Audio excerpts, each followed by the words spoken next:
How you doing? I'm Paula Sullivan here, based in Pleasanton, County Wicklow in Ireland. For those of you who don't know me, I'm the author of this book, Different Perspectives for a Different World, Essays for Life. And I published this book as a limited edition back in 2013, just 200 copies. And then in 2017, I republished it as a revised edition. And it's available on Amazon and Kindle. And I actually have 2 copies of this here for sale in Pleasanton if anybody wants one.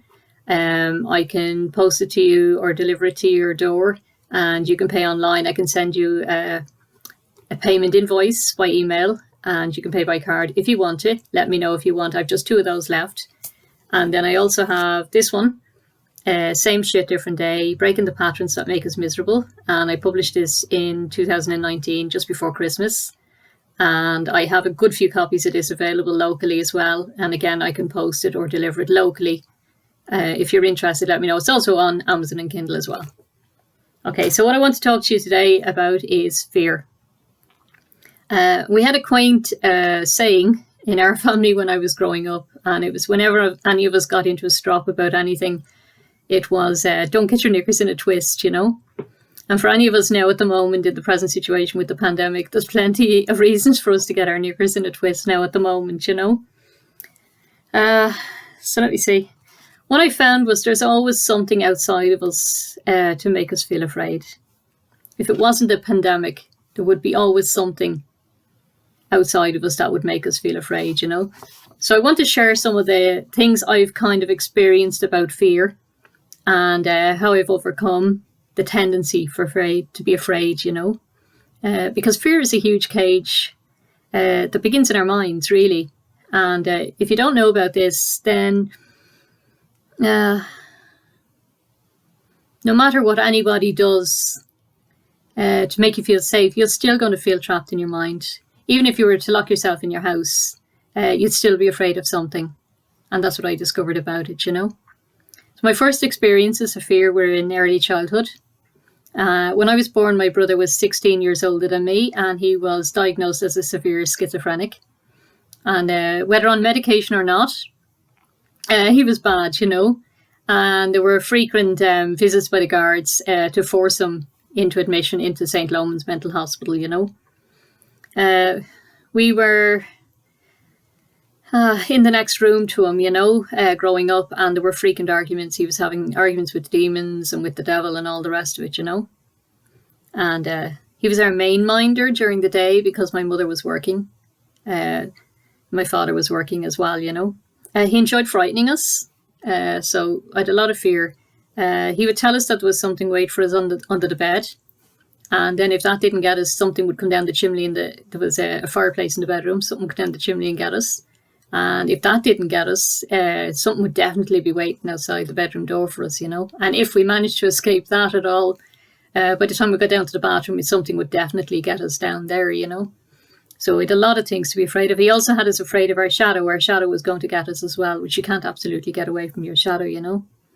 So you get the idea. There was a lot more to it than that, and there was a lot more to it with my father as well, you know. So I developed a lot of fear in my early childhood years, you know. So alongside my brother, there was my father, you know, and he had built up a drapery business with my mother, and they had started going door to door, selling blankets and suits and stuff like that, you know, and eventually managed to buy a shop.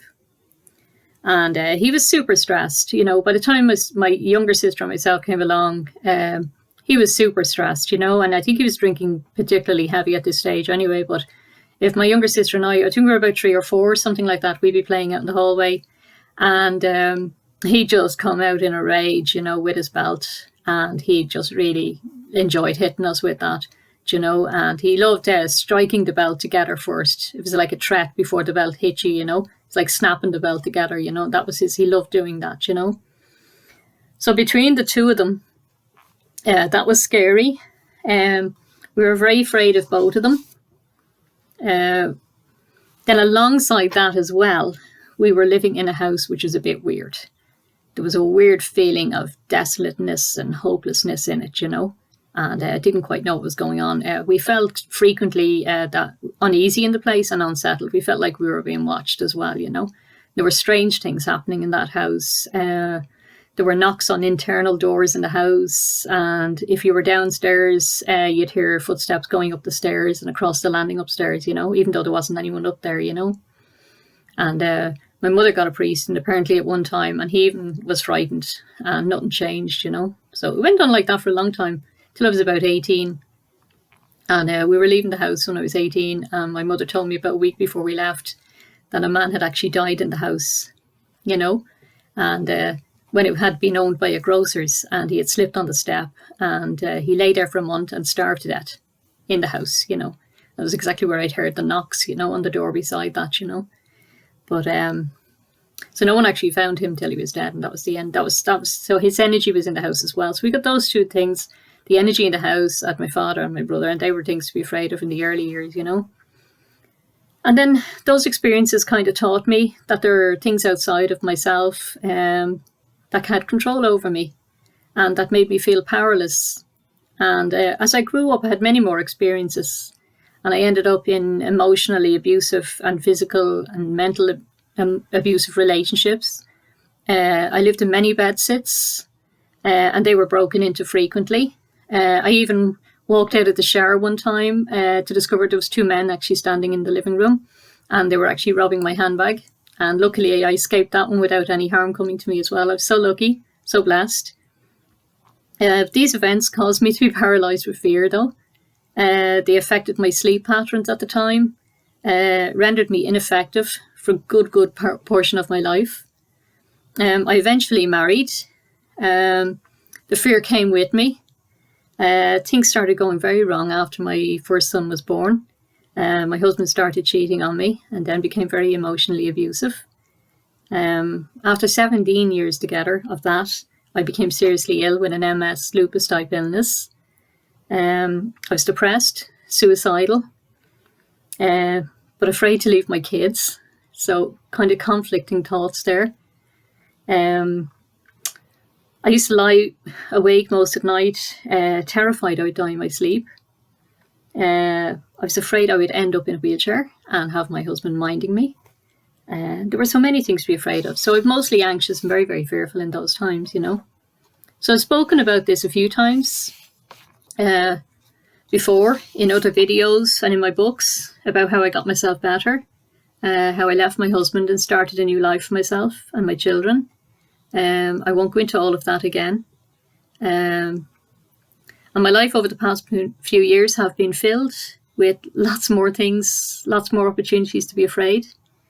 In 2017, my son was diagnosed with ASD, and I had to pull back from a lot of the work I was doing, which to become his carer, which left me financially in a situation. I was already struggling financially to kind of pay the mortgage, And then in 2019, the bank came along and said, no, we want your house, or you can give it up to the council for sale or something like that, So I've had to deal with this, So for any of you out there who are already going through some shit before this pandemic, I feel for you, because I'm actually there too.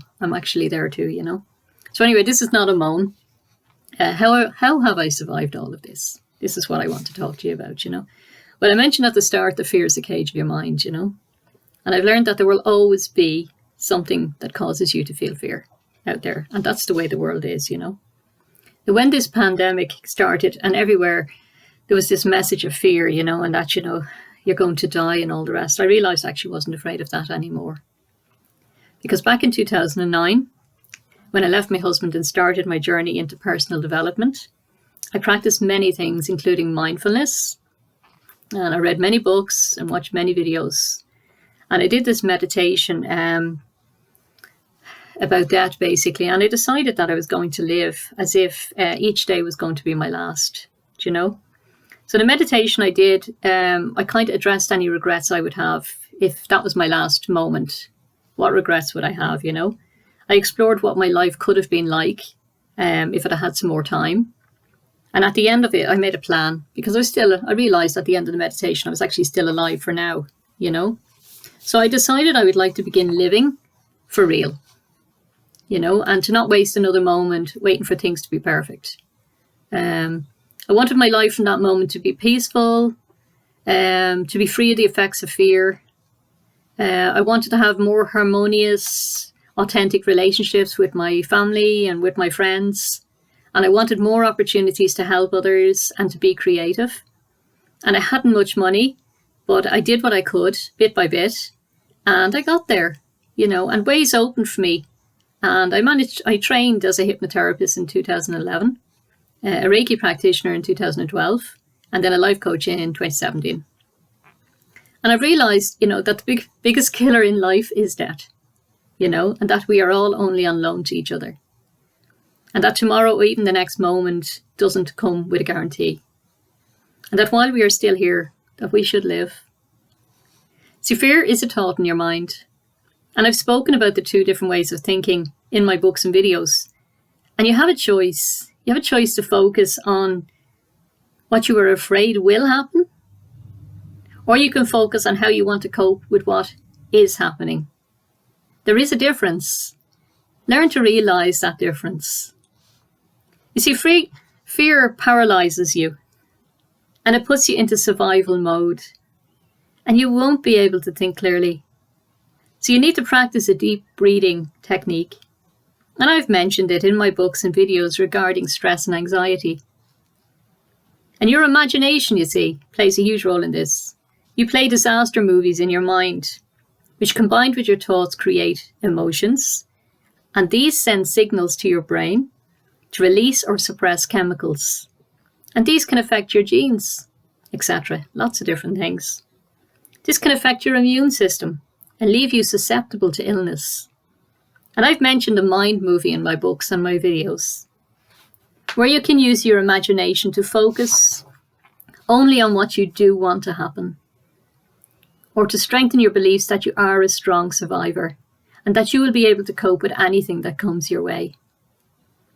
So decide now, if you want to continue to be a victim of life's circumstances, or are you going to survive? Are you going to cope in this wide, weird world? Thanks for watching. I hope you're finding my videos helpful. You can contact me if you want through Facebook. My page is Paula O'Sullivan's author page. Or you can email me at paulaosullivan1@gmail.com. I'm always glad to reply, and I'd be delighted to help if I can. Thanks very much again. Thank you. Bye now.